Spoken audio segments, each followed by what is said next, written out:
Welcome back to the Grinder. We got the original folks in the house. We got Addison, Corbin, me, and James Chapman. So, James, you've been on vacation. You've been coming back, getting after it, putting the nose to the grindstone. I think that's what they call it. Is it nose to the grindstone? Is it nose or a teeth? Head to the grindstone. Nose to the grindstone. Yeah, nose to the grindstone. Well, why? Why nose? I think it's because, but we will have to look at this. If you think about what's a grindstone used for? Grinding things down. Yeah. So my thought is you're in close, you're up on it, you're watching. I think of a grindstone as like sharpening stuff. I don't know. Maybe I'm sure I don't know if a grindstone also pertains to, like grinding like wheat and stuff. I don't know. But I think of a grindstone like sharpening something. So you're getting down close, making sure that edge is nice and like you're really focused, you're in on it, Yeah. What do you think on that? I'm going to second that. It was first recorded in 1539, alluded to a tool that must be sharpened by being held to the grindstone. So how close are you paying attention to the edge? I don't know if it's an Abraham Lincoln quote or not. They say it is, but give me 6 hours to chop down a tree. I'll spend the first 4 hours sharpening the axe, right? Getting in there, making that son of a bitch sharp, right? Yeah. I got something I want to start off with. Go ahead. You ready for this? I read this the other night and it stuck with me. I've sent it to many people and I was going to send it to you, but I was like, I'll save it for the podcast. All right. It's a little lengthy. Go ahead. Stay with me. I'm listening. This is a poem called Good Timber. Good Timber. Tree that never had to fight for sun and sky and air and light, but stood out in the open plain and always got its share of rain, never became a forest king, but lived and died a scrubby thing. The man who never had to toil to gain and farm his patch of soil, who never had to win his share of sun and sky and light and air, never became a manly man, but lived and died as he began. Good timber does not grow with ease. The stronger wind, the stronger trees. The further sky, the greater length. The more the storm, the more the strength. By sun and cold, by rain and snow, in trees and men, good timbers grow. Where thickest lies the forest growth, we find the patriarchs of both, and they hold counsel with the stars, whose broken branches show the scars of many winds and much of strife. This is the common law of life. Dude. That's savage. Dude, that is a freaking amazing quote. Amazing quote. I love it. Yeah. So I've already ordered a thing, so I can put it on my wall and just think about, okay, is this strife growing stronger timbers inside? I want you to send me that if you don't mind. You got it.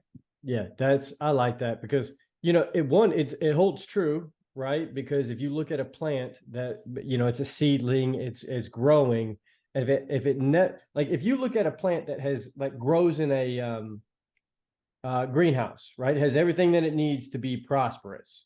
But then you take that same plant and put it outside, it's more likely not going to be able to survive because it's not used to being weathered. It's not used to wind, all of these other things, all these other factors. But you take a plant and you take it from there and put it in the easy place, it's probably going to grow pretty nicely. Yeah. But there's so much to it because, you can see it with a little seedling that grows and you've got it in a little pot and it's sitting outside. It's not doing too well and you water it every now and then, you're taking care of it, but it's getting all these other factors of wind, which grows strong roots, right? It makes it where it knows that it can hold up against the rain and the wind and the thunderstorms and whatnot. And it grows to be a very strong plant. It's the same thing for human, dude. We talked about that 2 weeks ago with Ryan Lane when he came on. Mm-hmm. Dude, it was literally talking about hard shit. Yeah. making you a better man in the long run. So have you ever planted a garden? Yeah. All right. So one of the things I will do, so like I used to grow one all the time when I was younger. And then Dylan and she wanted to grow a garden this year. So I went ahead and bought the tomato plants. I bought a good bit of the plants, not from seeds, right? They were already sprouted up, 6 inches tall. Well, like tomato plants, when you do that, when you dig that hole out to bury that thing, it's had that nice little easy life in that container, getting all the proper water. Well, one of the most important things you can do when you plant that tomato plant is you don't plant it at the same soil line that it came out of that tub out. So if it's got 6 inches of growth on it, you dig that hole deep enough where at least another 3 inches of that plant is underground, because it had never had to work for anything, right? It's just sat there and had it easy. So that gives an opportunity to get deeper, get more saturation from the soil, right? And to start actually building some strength in that plant. And man, like I said, there's just, it makes me think, okay, how many things have been strong winds, broken branches? When do I look up and I'm reaching for the sunlight, man? I just got to grow taller and higher and push for it to try to win. But to that, so it's a funny thing at my house, my property is covered by river oaks, and they grow pretty thick and pretty tight. Well, in my front yard, I think my house was built in 2016. The front yard, when they cleared the property, built a house, the front yard, they took out a good bit of those oaks and left some nice ones that were taller. Okay. The bigger oaks. And since I've lived there, I've watched a lot of the branches at the top start to die back. They start dying.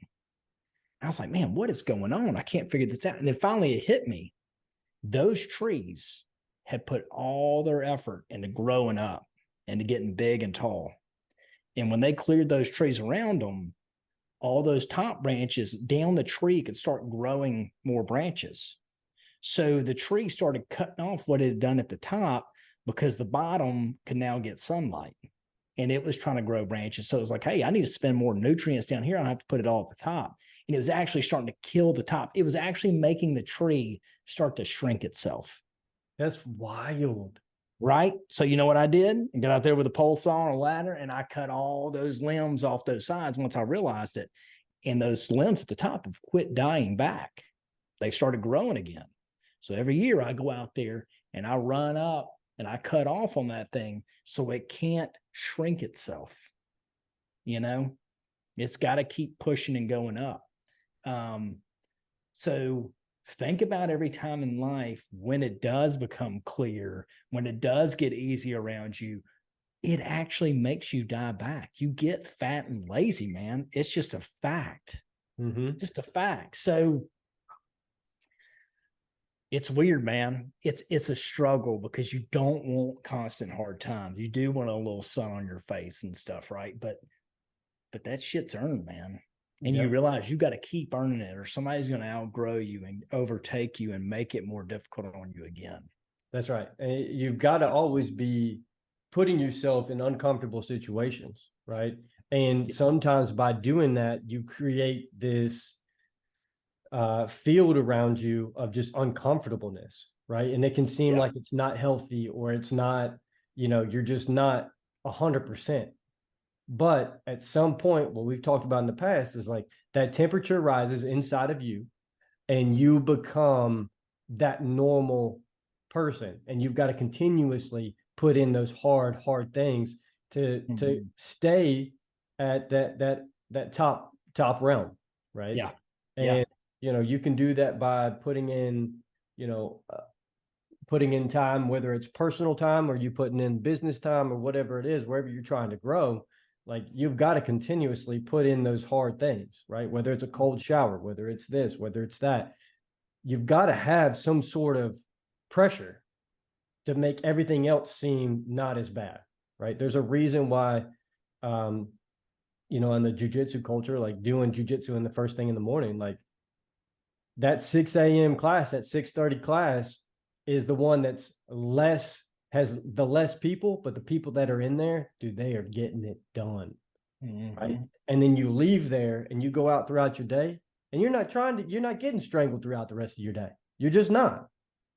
Right. It's a complete reset to everything inside of you. There is nothing like it in the world of anything. If you could get a drug of what it feels like, dude, people would be popping that all day. Yeah. But, you know, again, that just goes back to doing a harder thing in the beginning of your day just to start it out, or just putting it in your routine at some sort of thing. It doesn't have to be jujitsu, but build your roots strong so that you can actually grow where you're trying to grow. Yeah, absolutely. Absolutely. Dude, I like that. And take stock of what's built good timbers inside of you. Mm-hmm. And what continues to build good timbers inside of you, and what you're growing towards. So, you know, there's always this look back at, you know, trees and their strength and all that. And it is, man. I mean, it's symbolism of strength. One thing that's always been brought out to me is, you know, talking about a tree and its roots. How imagine growing those roots, like, because if you ever dig down and pull some of the roots kind of soft, you know, for the most part. They do harden over time, right, as it gets bigger. And, you know, but like they're soft, they're fragile, but they sit there and they have to push through dirt and rock. I mean, you know, you can watch a tree literally take and push up concrete, right, and break it as it grows. Like, imagine how difficult that has to be to push and grow through that stuff. Yeah, it's essential. Right. And, you know, it's no different in your life. The things you're going to have to push to grow because of long-term benefit, short-term benefit, screw all that. I don't want to do that. Right. There's so much focus on the short term versus the long term. You know, that tree sitting there doing that because what is it going to be in 100 years? You know, that's right. That's a lot, man. That's a lot to process. It's a long time.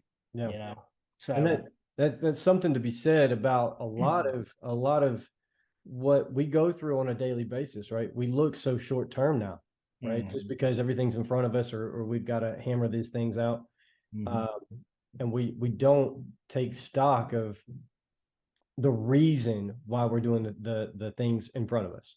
Right? Yeah. If you can stay consistent, if you can stay locked in and hammer out what you need to hammer out, it is all based off of long-term results. You don't come into the office as the man who owns the joint. You don't just come into the office every day just because, right? Yeah. I mean, sometimes you do, but the concept should be like, I'm grinding this out. I've got my nose to the grindstone on this particular situation just because I know the long-term results outweigh everything right now. Yep.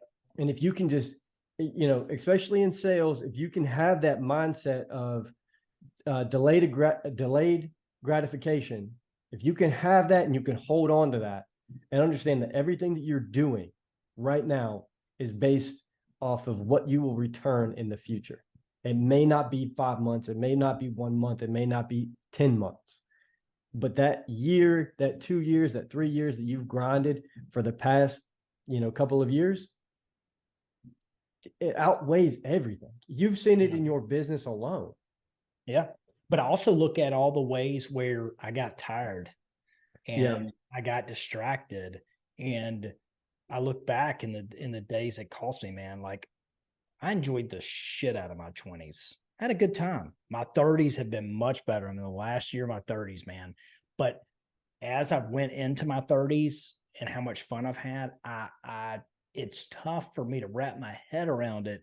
But I try to think of like, God, man, the things I'm going to want to do and explore and learn and find out, it's just going to get more and more. So like, what am I doing today to set myself up for when I'm 45 and the things I get to talk about? And I'm going, man, 30s were fun, but holy crap, the experiences I've had in my 40s have been unreal. Like, you know, it's weird. I mean, we're programmed to kind of focus what we've learned off the past, right? To predict the future. But it's like, we take what we've learned in the past for like immediately now, like, oh, I touched that freaking stove, it burnt the shit out of me. I'm not going to touch the stove anymore. right? Like, but you don't ever think about, hey, what did I learn here that's going to supplement the next 10 years? What's it going to put me in 10 years if I focus on that? That's the tough concept. It's hard to see that far, man. Yeah. It feels almost impossible at times. And I just think about, I could be double what I am right now, double in size of my company, double in success, double in the experience and memories I've made. And I haven't, because I was normally just, when I was grinding, maybe I was just lost in the moment. I wasn't always looking at that North Star out there of what it's for and what it's worth. Yeah. That's a big takeaway, dude. That's a big takeaway, because you can get so caught up. You can just get so caught up. Yeah. Carly and I had a conversation last night where I've been on constantly, right? And it's just because everything's picking up around here. And every time that things start to get crazy here, I focus all my energy there. Yeah. And I have such a hard time pulling out of that. Like when I'm home, not being on my phone, not hammering out whatever I got to hammer out. And then I've got to like start putting these things back in place of like, okay, well, we've got to do our mandatory walks, because they're not just walks. This is us time. And I get so caught up in like, maybe I can knock out a little bit of things while I'm doing this or doing that. And sometimes my self-awareness can be lacking on the important things. And that's, again, going back to focusing on that North Star. Why am I doing all this stuff right now? Yeah. So that I can spend time with the person that I genuinely care about and love and want to be with for the rest of my time on this planet. Yeah. Right. And so it's like, I'm doing all this right now to be doing all of that, but it's important for me not to get locked in on this and be distracted and not to be distracted on the North Star. Right. Dude, look, I mean, so take it like this. Would it be bad if you came into the office today, you drove all the way there, you came in, and then you spent the day flipping through reels on Instagram? That would be a problem. That'd be a problem. So I agree. I'm not going to do that with my day here. But what's weird is after I go home, after I eat dinner, hang out for a little bit, my kid goes to bed, Danny and I settle down. We usually settle down. We got 2 couches and just kind of the way we're set up with the end tables. I'll sit over here on one. She's sitting on the other. So we are kind of facing, not at each other, but it's easy to see each other. We might chit chat for a few minutes, but we'll turn something on the TV, and we're so drained from the day. We'll just sit down. She plays solitaire. That's how she just clears her mind. She'll sit there and play solitaire for like an hour on her phone. Yeah. I'll watch reels. I usually get in the trend of something where I watch this guy that like, he's like a hoof doctor for cows. He's like taking care of all these cows. So I like watching stuff like that where like people are like fixing stuff. I learned about other things, right? I'll do that. Mm-hmm. But so that is kind of weird. Like I will say, well, that's how I clear my head, but I'm not talking or communicating with my wife, and it's okay to do it there, but it would never be okay to do that here. Right. You know, that's kind of weird. Actually, now you're saying that, like, maybe I should just sit that shit down, and maybe I sit in silence and just watch TV with her, but I'm sitting beside her. Yeah. You know, that's okay too. See, and so that's always been my fallback is, you know, while we're eating dinner, we put on the TV, right? Because we're doing it together. In my head. In her head, it's not the same thing. Right. But it's like in my head, we're doing this action together. Right. And that means that we are spending time together. In her head, it's not the same concept. And so that's where this dynamic kind of plays out, where it's like, just because I have this idea that this may be the same thing, in her head, it's not the same thing. So I've got to figure out how to mold the concept of like, okay, so we finish eating and we go for a walk around the neighborhood a couple laps just to have communication and talk about, you know, what's happening. Whereas that to me means the same thing as sitting on the couch.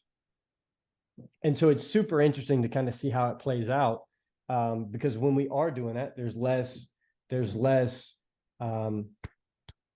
that, right? Mhm. There's less grit inside the engine. Whereas, when we're sitting on the couch eating or whatever and watching TV, even though it's a show that we like together, apparently it's not the same thing. So it's like that lubes up the engine versus having grit in the engine. And I'm like, okay, well, that makes more sense in the whole concept of why am I doing all of this stuff to be able to spend more time. Well, if I'm doing those, why am I not paying attention to what's actually happening? Yeah. Right. So that's where I think that's where a lot of this kind of comes into play, dude. Yeah. Being able to take toll of the North Star, be understanding of where you're at now, understanding what you're doing, but make sure that shit is actually aligning. Right? Yeah. That's the crazy part. Yeah. The crazy part, scary part is potentially achieving a lot or not achieving a lot in whatever area. But like if you go through life on autopilot, Mm-hmm. that to me is like scarier than anything. Yeah. And then you wake up one day and you're old and you wonder what the fuck you did with yourself, Yeah. And there's times where I can look back, man, my kid's like smiling, like some of the memories are just kind of fuzzy. Yeah. And my kid's not that old. And Yeah. I'm not that old. And like they're just fuzzy because I was just there in autopilot. Hammering Because it. I was so beat from whatever else, I couldn't even engage, or I told myself I couldn't engage, or I didn't want to engage, right? Like, Yeah. And but that's sad. that it is, but it's in control. It's controllable. Yeah. And that's the other part of it is, you know, also getting caught up in routine. Dude, I'm a sucker for falling into a routine. There's nothing wrong with routine. There's nothing wrong with it, but it will allow you to become autopilot-ish because you are doing this and this and this and this and this and this, and this is your routine. The moment you go home, you fall back into that same routine that may not be an issue, but how productive is that routine? Yeah. So I think to that, I know we've already covered some big subjects and we're kind of hopping around, but like, okay, to that, the routine is not the issue. If we think about it, the routine's not the issue. Having a routine is not the issue. It's what the routine consists of. Correct. So maybe the routine needs to consist of, hey, I go for that walk and I'm going to make sure I chat at least this month, right? Like, hey, that's going to be part of it. And I create that routine in myself. So, I mean, I think we are creatures of routine. So like not having a routine is the issue. What is the routine? That's the thing, right? Yeah. So I've had a bad routine in the past. I had a thing where we'd get up early and walk and do all that stuff. And then maybe I would probably have like 20 minutes to just chill. Well, for chill, I would sit there in the morning and start my day off by just looking at reels, just watching reels. Yeah. And like the next thing I know, it went from, I had 20 minutes. Now I spent 40 minutes and now I'm behind because I just got so lost in them. Right. Yeah. Like that was probably a really bad routine. Yeah. So, and it's the self-awareness of being able to adjust when you catch yourself in that routine or the negative parts of a routine. You've got to be able to check it and be able to adjust and pivot. And that's something that I'm consistently learning because you fall into this little piece, like you said, you first 20 minutes, 30 minutes, 40 minutes, and then you're like, shit, now I'm behind. I've fallen into that so many times. Yeah. Right. But a lot of that comes from the distraction of what's happening and why am I actually doing that? Yeah. Because I don't want to start this or I don't want to do this. The procrastination piece is kind of where I think that comes into play. But yeah. Anyways, dude, I think we jumped around. We hammered out some solid information. Yeah. I think we just beat this. Yeah. So grow some strong timbers, have a routine, but be actually focused on what the routine is. Yeah. And continue to stay open-minded to how you can grow and be better. That's right. So right. Cool. Well, guys, you guys have been absolutely hammering the Grind 10 support link, getting your discount 10% off. Dude, absolutely amazing. We appreciate you guys supporting them.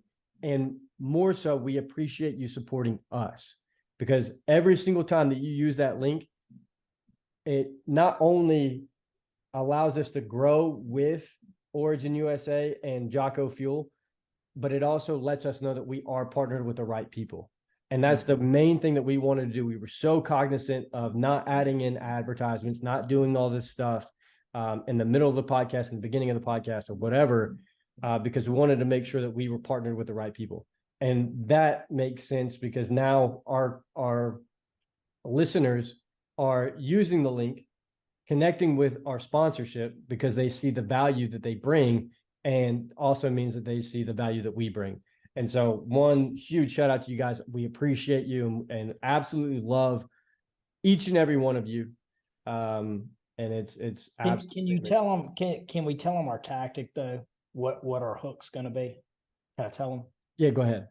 All right. So the goal is, because Addison is a master salesman, the goal is once we get that link churning like to a next level, then he's gonna make the ask. He's gonna say, Jocko, where you at, big time?